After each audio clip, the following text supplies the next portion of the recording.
जैसे बरसात के कारण जल प्रलय या काफी नुकसान हमारे राज्य में हो रहा है। यह तो सिर्फ 2 दिन के जल और बरसात से इतना नुकसान हुआ। मैं जिस इसके बारे में सोच रहा था, क्या धर्मशास्त्र बाइबल में भी क्या इस प्रकार का कोई जिक्र है, तो मेरा ध्यान उस घटना में गया जब नूह के समय में बुराई पाप संसार में बहुत फैल गया था, और बुराई और पाप जिस संसार में फैल रहा था, मनुष्य को जिसको परमेश्वर ने अपने हाथों से बनाया, जिन जीव जंतुओं को पशु को परमेश्वर ने बनाया, अब सृष्टि में ये बहुत जल्दी प्रगति और उन्नति और फैल रहे थे। जीव जंतु ये सब चीजें फैल भी रहे थे, बढ़ रहे थे, पर मनुष्य की बुराई भी इस दुनिया में बढ़ रही थी। और उस समय ये जब बुराई, मनुष्य की बुराई है पृथ्वी पर जब बढ़ रही थी, तो धर्मशास्त्र बाइबल उत्पत्ति उसका 6 अध्याय 5 वचन इस प्रकार से कहता है, यहोवा ने देखा कि मनुष्यों की बुराई पृथ्वी पर बढ़ गई है, और उनके मन के विचार में जो कुछ उत्पन्न होता है वह निरंतर बुरा ही होता है। और यहोवा पृथ्वी पर मनुष्य को बनाने से पछताया, और वह मन में अति खेदित हुआ। तब यहोवा ने कहा, मैं मनुष्य को जिसकी मैंने सृष्टि की है पृथ्वी के ऊपर से मिटा दूंगा। क्या मनुष्य, क्या पशु, क्या रेंगने वाले जंतु, क्या आकाश के पक्षी, सबको मिटा दूंगा, क्योंकि मैं उनके बनाने से पछताता हूं। परंतु यहोवा के अनुग्रह की दृष्टि नूह पर बनी रही। आज इस समय जो आज का संदेश का हमारा विषय है वो है, परमेश्वर सब कुछ देखता है, और दूसरे शब्दों में से कहें तो पृथ्वी उपद्रव से भर गई।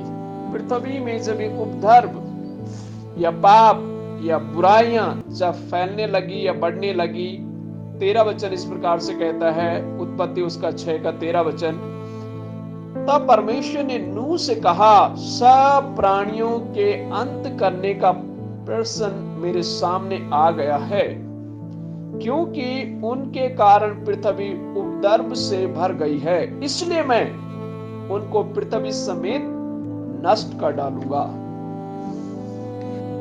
परमेश्वर जो पवित्र परमेश्वर हैं, और उसकी सृष्टि जिसको उसने बनाई है बहुत ही खूबसूरत, बहुत ही ब्यूटीफुल परमेश्वर की क्रिएशन है। जब आप उत्पत्ति पढ़ेंगे, परमेश्वर ने जब पूरी सृष्टि को बनाया, परमेश्वर ने कहा ये अच्छा है। ये अच्छी सृष्टि जो है कैसे बिगड़ गई, इसमें बुराइयां कैसे आने लग गई, पाप इस संसार में कैसे फैलता चला गया, ये हमें बहुत ही क्लियरली वचन में ही मिलता है। क्योंकि एक्चुअली मनुष्यों के मन की जो बुराइयां हैं, मन के अंदर की जो बुराइयां हैं, उनके जो विचार हैं, उनके मन में जो विचार भी उत्पन्न होते हैं, निरंतर बुरे ही होते हैं। वचन स्पष्ट कहता है इस बात को। इसका सिंपल मतलब यह है कि परमेश्वर जो है देख रहा है, परमेश्वर सब कुछ देख रहा है। परमेश्वर यह भी देख रहा है कि मनुष्य के मन में जो हो रहा है वो क्या सोचता है, उसके मन में क्या विचार चलता है। वास्तविकता यही है कि इंसान के मन में जो होता है वो उसको अपने क्रिया या अपने कर्म के द्वारा उसको दर्शाता है या प्रकट करता है। और परमेश्वर भली भांति इस चीज को जानता है कि मनुष्य के मन में जो है बहुत बुराइयां बढ़ी हुई है। वो निरंतर नाश करना चाहता है, निरंतर कुछ न कुछ अपने लाभ के लिए, अपने स्वार्थ के लिए वो कुछ न कुछ नुकसान कर रहा है।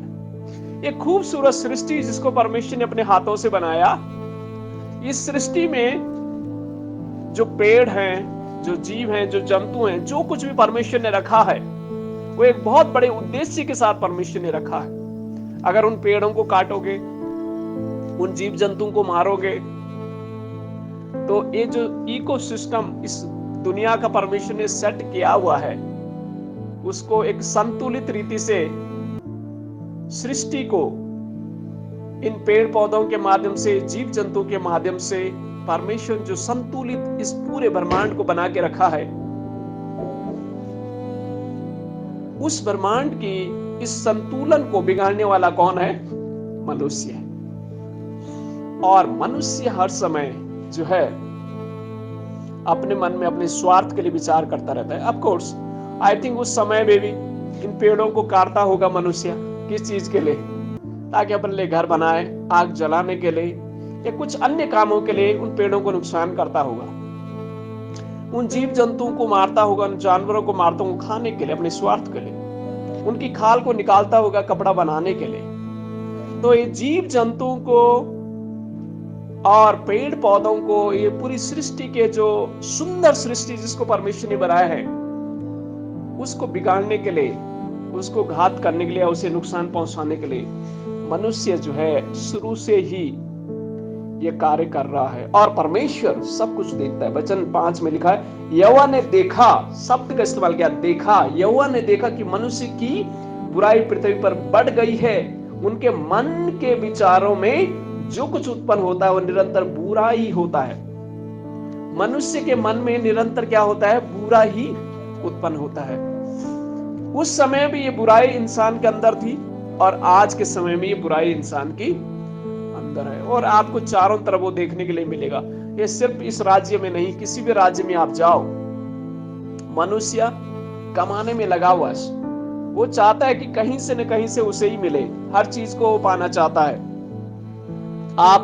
जब आप कभी बाजार में जाओगे सामान लेने के लिए, तो चाहेगा कि कैसे 2 रुपए एक्स्ट्रा इसे लिया जाए। कहीं भी आप जाओ, स्वार्थी इंसान इतना स्वार्थी हो चुका है, अपने स्वार्थ पाने के लिए वो कुछ भी कर देता है। किसी को मार देगा, किसी की भी हत्या कर लेगा, कुछ भी नुकसान क्यों ना कर लेगा। तो ये मनुष्य के अंदर जो लोभ है, जो लालच है, जो स्वार्थ है, उस समय भी था और आज भी है। और परमेश्वर ये सब कुछ देख रहा है। और जब वचन 6 से लेकर 12 तक आप पढ़ोगे, 6 वचन में इस प्रकार कहता है, और यहोवा पृथ्वी पर मनुष्य को बनाने के लिए पछताया। देखिए, जिस इंसान को परमेश्वर ने बनाया, उसके बुरे काम के कारण या उसकी बुरी चाल चलन के कारण परमेश्वर को खुद ही दुखी होना पड़ा, खुद पश्चाताप करना पड़ा या पछताना पड़ा। किसी काम को करने के लिए अगर कोई इंसान कुछ काम करता है और फिर पछताता है, मैंने क्यों ऐसा किया। यानी ईश्वर भी यहां पर हम देखते हैं, परमेश्वर मनुष्य को बनाने के लिए पछताया और वह मन में अति खेदित हुआ। यानी परमेश्वर जो है इस मनुष्य को बनाने में क्या हुआ? दुखी हुआ। और परमेश्वर जो है, परमेश्वर को एक कदम उठाना पड़ा कि अब इस मनुष्य को जिसको मैंने बनाया है, इस मनुष्य को मैं इस पृथ्वी से नष्ट कर दूंगा। 12 वचन कहता है, और परमेश्वर ने पृथ्वी पर जो दृष्टि की तो क्या देखा कि वह बिगड़ी हुई है, क्योंकि सब प्राणियों ने पृथ्वी पर अपना अपना चाल चलन बिगाड़ लिया। परमेश्वर ने मनुष्य को एक निर्धारित सेट ऑफ नियम और कानून या आज्ञा परमेश्वर ने उसे दी थी, पर उसने उसका पालन नहीं किया, उसका उल्लंघन किया, जिस वजह से आज मनुष्य के, उस समय भी मनुष्य के ऊपर विपत्ति आई, मनुष्य के ऊपर वो आपदा आई और वो आपदा बहुत ही भयानक थी। 17 वचन में हमें देखने को मिलता है कि 17 वचन में इस प्रकार लिखा है, उत्पत्ति उसका 6 के 17 वचन में लिखा है, और सुन, मैं आप पृथ्वी पर जल प्रलय करके सब प्राणियों को जिनमें जीवन का प्राण है आकाश के नीचे से नष्ट करने पर हूं, और सब जो पृथ्वी पर है मर जाएंगे। ये कितना दुख और खेद का समय है कि पृथ्वी पर, जिस पृथ्वी को परमेश्वर ने बहुत सुंदर बनाई, मनुष्य के पाप के कारण, मनुष्य के स्वार्थ के कारण, मनुष्य के गलत चाल चलन के कारण परमेश्वर को सुंदर सृष्टि को जो है नष्ट करना पड़ा। और बाइबल कहती है कि 40 दिन 40 रात तक इतनी बारिश हुई कि जितने भी जीव जंतु या मनुष्य प्राणी थे वो सब उस जल में क्या हुए, समा गए और वहीं वो मर गए और वो नष्ट हो गए। संदेश आपके लिए मेरे लिए क्या है? आपके लिए मेरे संदेश आज भी वही है।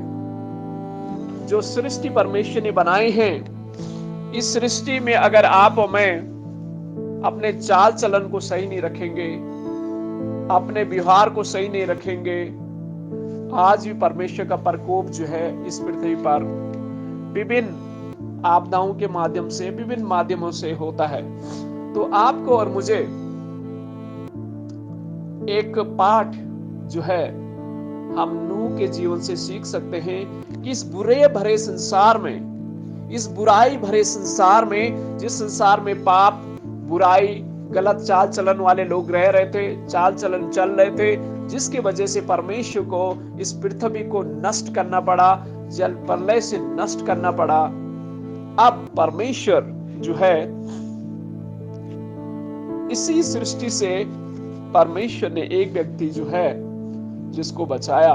मैं जिस पढ़ना चाहता हूं उत्पत्ति उसका 6 उसका 8 वचन लिखा है, परंतु यहोवा के अनुग्रह की दृष्टि नूह पर बनी रही। आमीन। प्रियो, परमेश्वर की जो नजर है ना, धर्मी पर भी पड़ती है और पापी पर भी पड़ती है। परमेश्वर की दृष्टि, परमेश्वर उसको भी देख रहा है, उस मनुष्य को भी देख रहा है जो बुरा मनुष्य है, जिसके मन में बुराइयां चल रही हैं, जो निरंतर बुरा सोचता है, बुरा करता है। परमेश्वर देख रहा है। परमेश्वर बुरे इंसान के चाल चलन को भी देख रहा है और बुरे इंसान के चाल चलन को परमेश्वर जो है नष्ट करेगा, ये परमेश्वर का वचन कहता है। परमेश्वर मौका देता है। नहम्याह की नूह के टाइम में भी परमेश्वर ने उन लोगों को जरूर मौका दिया होगा। नूह प्रचार करता रहा, भाई बुराई से मन फेरो, पर उन लोगों ने बुराई से मन फेरा नहीं। वो अपने चाल चलन में चलते रहे। नूह की बातों को उसने नहीं माना, उसकी आज्ञा का पालन नहीं किया, परमेश्वर के वचन का पालन नहीं किया, बुराई का काम करते रहे। लड़ाई झगड़ा करना, व्यभिचार करना, एक दूसरे की लूटपाट करना, एक दूसरे का गले काटना और पशु को नुकसान पहुंचाना और इस पूरे ब्रह्मांड के जो पेड़ पौधे, इस सृष्टि को के साथ खेल या खिलवाड़ करना, जिस वजह से परमेश्वर जो है अपना उसका प्रकोप जो है मनुष्य के ऊपर उतरा और मनुष्य को परमेश्वर ने जल प्रलय में नष्ट कर दिया। मैं सोचता हूं उन जीव जंतुओं की क्या गलती होगी। शायद यहाँ पर जो जितने नाव वो छोटे से बच्चे होंगे, वो बेसहारे बच्चे, नन्हे मुन्ने बच्चे, वो जानवर जिनको मालूम नहीं है, वो पेड़ पौधे जिनको कुछ भी मालूम नहीं है, और उन सब को अपना जान से हाथ धोना पड़ा। कारण मनुष्य की बुराई के कारण, उन बुरे लोगों के कारण, उन दुष्ट लोगों के कारण, उन बिगड़ी हुई चाल में चलने वाले लोगों के कारण इस पृथ्वी को ये दुख, ये कष्ट और ये वेदना सहना पड़ा और ये जल प्रलय ने फेस करना पड़ा। आज भी परमेश्वर मौका देता है। शायद इन लोगों को भी नूह के माध्यम से परमेश्वर ने कई बार चिताया, पर इन लोगों ने माना नहीं और जिस वजह से परमेश्वर को कदम उठाना पड़ा। आज भी परमेश्वर विभिन्न माध्यमों से लोगों से बातचीत करता है, लोगों से विभिन्न माध्यमों से परमेश्वर संदेश देना चाहता है। इन आपदाओं के माध्यम से या नेचुरल कैलेमिटी के माध्यम से, विभिन्न माध्यमों से, इन पेड़ पौधों को ख्याल रखो और जीव जंतु का ख्याल रखो, बुराई से मन फेरो, अपने चाल चलन सही करो, ये मौका परमेश्वर देता है। पर अगर नहीं हम लोग मन फिराते हैं तो कई बार निर्दोष लोग, बेसहारा लोग इन सब चीजों का जो है उनको भी ये कष्ट और दुखों को झेलना पड़ता है। पहली बात याद रखें, परमेश्वर बुरे मनुष्य की चाल चलन को जांच रहा है और उस बुरे मनुष्यों के चाल चलन को परमेश्वर मिटाएगा। ये परमेश्वर का वचन चेतावनी हमें देता है और हमारे द्वारा और उन तमाम बुरे लोगों के द्वारा बहुत सारे लोगों को भी नुकसान उठाना पड़ेगा। ये चेतावनी परमेश्वर हमें देता है। दूसरी बात, जैसे मैंने कहा, उत्पत्ति उसका 6 अध्याय 8 वचन में इस प्रकार से कहता है, परंतु यहोवा के अनुग्रह की दृष्टि नूह पर बनी रही। परमेश्वर जो है धर्मी जन के ऊपर, उसके चाल चलन के ऊपर, उसके कार्य के ऊपर अपनी दृष्टि बनाए रखता है। यहाँ पर 9 वचन कहता है, नूह धर्मी पुरुष और अपने समय के लोगों में खरा था और नूह परमेश्वर ही के साथ साथ चलता था। आमीन। ऐसे बुरे संसार में भी आप मैं एक अच्छी धार्मिकता जीवन, एक खरा जीवन जी सकते हैं, जैसे नूह ने जिया और परमेश्वर के साथ साथ चलता था। परमेश्वर के साथ साथ चलने का सिंपल मतलब है कि आप हमेशा जो है उसकी संगति में उसको स्मरण करके चलते हैं। जो भी कार्य आप करते हैं उसको स्मरण करते हैं। अपने जो भी कार्य आप करते हैं उसको परमेश्वर को स्मरण करते हैं और परमेश्वर को महसूस करते हैं, हे प्रभु तू यहाँ पर मौजूद है। हर जगह परमेश्वर को महसूस करके और उसे उसकी मौजूदगी को अपने जीवन में एहसास करते हुए हर एक काम को करते हैं। और परमेश्वर ने नूह को बचाया, उसके घराने को भी बचाया। जब आप 18 वचन में पढ़ते हैं, लिखा है, परंतु मैं तेरे संग में यह वाचा बांधता हूं, इसलिए तू अपने पुत्रों, स्त्री, बहुओं से जहाज में प्रवेश कर। यहाँ पर परमेश्वर इस धर्मी व्यक्ति नूह को बचा लेता है। और जब आप 14 वचन से पढ़ते हैं तो परमेश्वर उसे एक जहाज बनाने के लिए कहता है और उस जहाज का आकार और उसके जो मेजरमेंट है इस प्रकार से, इसलिए तू गोपेर वृक्ष की लकड़ी का एक जहाज बना ले, उसमें कोठरियां बनाना और भीतर बाहर उस पर राल लगाना। उसमें इस ढंग से तू उसको बनाना, जहाज की लंबाई 300 हाथ, चौड़ाई 50 हाथ, ऊंचाई 30 हाथ की हो। जहाज में एक खिड़की बनाना और उसके एक हाथ ऊपर से उसकी छत बनाना और जहाज की एक ओर एक द्वार रखना और जहाज में पहला, दूसरा, तीसरा खंड बनाना। और सुन, मैं आप पृथ्वी पर जल प्रलय करके सब प्राणी को, जिनमें जीवन का प्राण है, आकाश के नीचे से नष्ट करने पर हूं और सब जो पृथ्वी पर मर जाएंगे। यहां पर दूसरी बात जो मैं आपको बताना चाहता हूं यह है, आप थोड़ा सा मेरे साथ सोचें। आज लोग इतने बड़ी बड़ी बिल्डिंग बना रहे हैं, लेकिन उन बिल्डिंगों में क्या है, इतने सीमेंट लगाते, इतना मेहनत करते, फिर भी पानी आ रहा है ना। लेकिन नूह के समय को देखिए, नूह ने एक ऐसा जहाज बनाया, 3 मंजिला जहाज, 3 मंजिलें थी उसकी और इतने जानवर उसके अंदर थे, इसने पक्षियां उसके अंदर थी, जीव जंतु सब थे। लेकिन आप थोड़ा सा 40 दिन 40 रात तक वहां पर पानी में वो तैरता रहा, लेकिन उसके अंदर पानी नहीं गया। और जब आप आगे के भाग को पढ़ेंगे, तकरीबन 10 महीने तक वो पानी सूखा नहीं। मैं आपके लिए पढ़ना चाहता हूं, 8 अध्याय उसका 5 वचन लिखा है, और जल 10वें महीने तक घटता चला गया और 10वें महीने के पहले दिन को पहाड़ की चोटियां दिखाई दी। 10 महीने तक वो पानी था। और जब आप 7 अध्याय उसका 6 वचन पढ़ते हैं, नूह की आयु 600 वर्ष की थी जब जल प्रलय पृथ्वी पर आया। और 8 अध्याय उसका 13 वचन में लिखा है, नूह की आयु के 601 वर्ष पहले महीने के पहले दिन जल पृथ्वी पर से सूख गया। यानी 1 साल के बाद ये पानी पृथ्वी से सूखा। यहाँ पर आपको मालूम है 2 दिन बरसात नहीं होती, कितने तबाही मच जाती है। आप सोचिए वहां पर ये जो बरसात है कितने समय तक हुआ, 40 दिन 40 रात तक, और 1 साल के बाद वो पानी सूखा, लेकिन नूह के जहाज के अंदर पानी नहीं गया, कोई उसका क्षति नहीं हुआ, कोई नुकसान नहीं हुआ। हमारे आंखों के सामने वीडियो में हम देख रहे हैं बहुत सारी बिल्डिंगें पानी में समा गई, गाड़ियां समा गई, बड़े बड़े चट्टान, बड़े बड़े लोहे के पुल सब बह गया। लेकिन नूह का जहाज देखिए, नूह का जो जहाज है सरवाइव कर पाया। एक आत्मिक संदेश आपके लिए मेरे लिए है। नूह का जहाज जो बोट एक कलीसिया है, और कलीसिया में तमाम वो लोग जो प्रभु पर विश्वास करते हैं, प्रभु की राह पर चलते हैं, प्रभु की बातों को मानते हैं। जब आप पूरे अध्याय को पढ़ेंगे बहुत इंटरेस्टिंग संदेश आपको मिलेगा। यहाँ पर देखो, जानवर खुद जहाज के अंदर जाते हैं,